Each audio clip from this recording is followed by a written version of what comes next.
Another great brand to buy now, which is way undervalued, is IWC, International Watch Company. IWC, this was the darling child of the Swiss German industries. Now, IWC is a Swiss brand, but the region, Schaffhausen, where IWC is based, is famous for being an area where people speak German. Most people in Switzerland speak French. So this is a slightly different twist because it is near the German border. It also has a lot of German precision and German ways of doing things. This translates to really fussy watchmakers who put the extra yard in to build extra quality pieces. Now, IWC, I can remember going back 10, 15 years ago, IWC was a brand that enthusiasts bought. If you wanted to showcase that, hey, you really knew a thing or two about watches, IWC was a brand that you bought.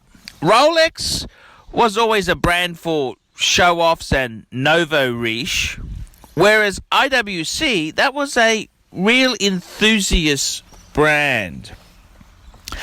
IWC has many wonderful pieces.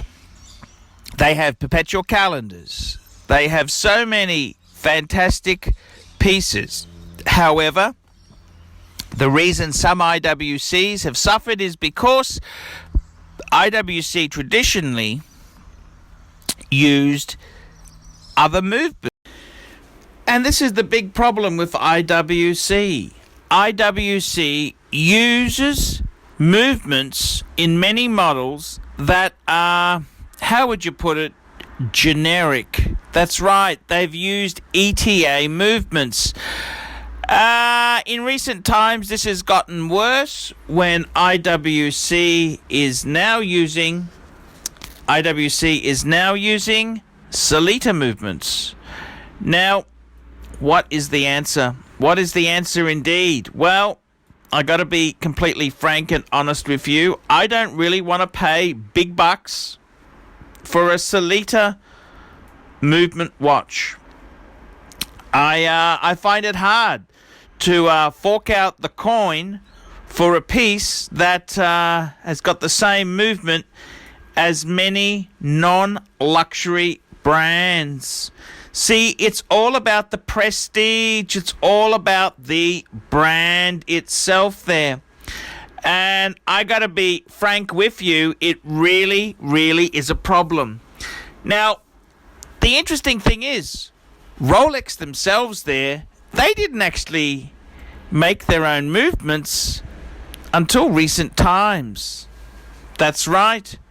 They actually bought the movement maker, and that's now why they can say that, hey, we're in-house. The rules to all this here, it's a very tricky thing. It's a very tricky thing. It's hard. It's a very contentious sort of issue. Many years ago, it was quite acceptable for big makers to actually get third-party bits and pieces. In fact, many brands themselves, you'd have a case manufacturer, you would have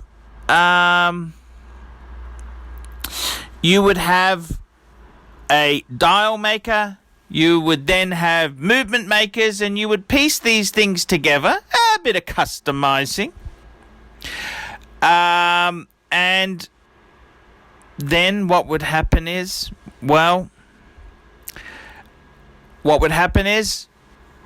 it would then be a watch put together from various Swiss houses. Now, times have changed. What happened? Well, Rolex, there was a company called AEGLER. Agler, they are the people who supplied Rolex with movements. Well, Rolex took them over. That's it. That's what happened. See, this is the way the world has moved. And this nasty quest for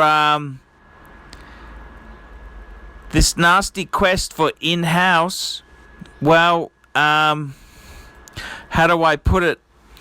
Some companies moved forward, some companies didn't. In fact, companies like Breguet themselves, they now, because Breguet is owned by Swatch Group, they now use OMMANEY movements, which, because of that partnership, are in fact in-house. That's right. This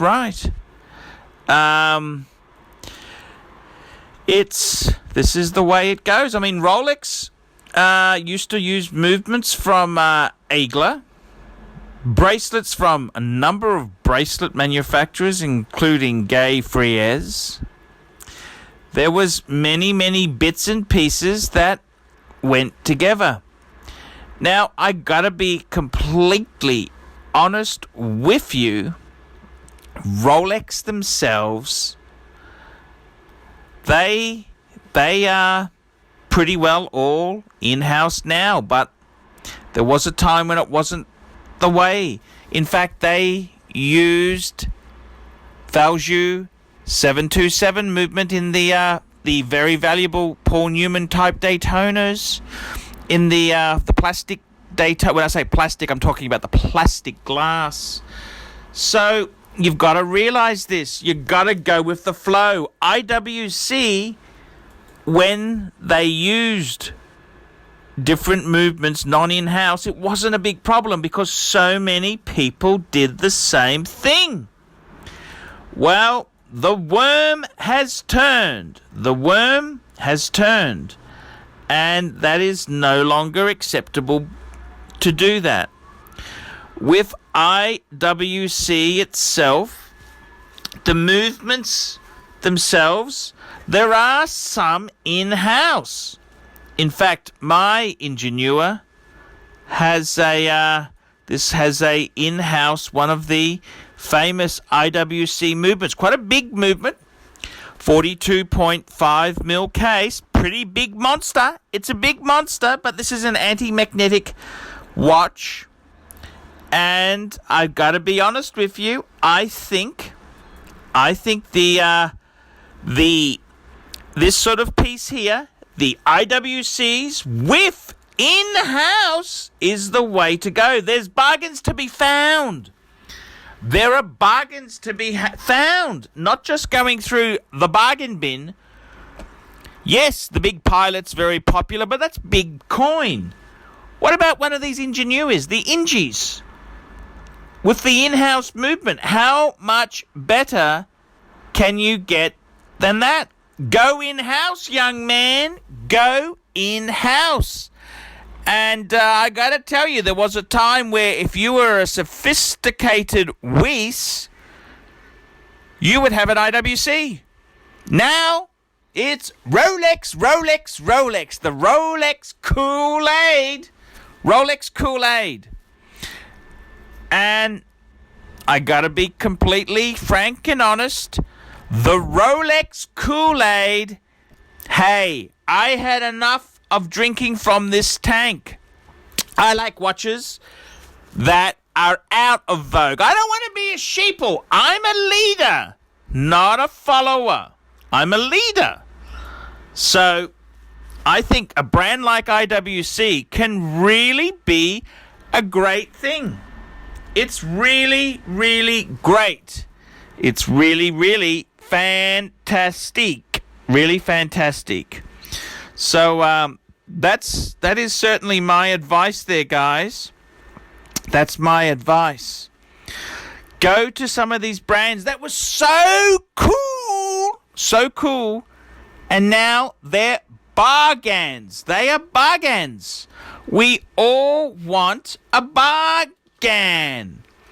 This is where the smart money goes. The bargain. I'm a bargain hunter. Bargain hunter, guys. I want bargains. I don't want to pay retail. I don't want to follow the sheeple.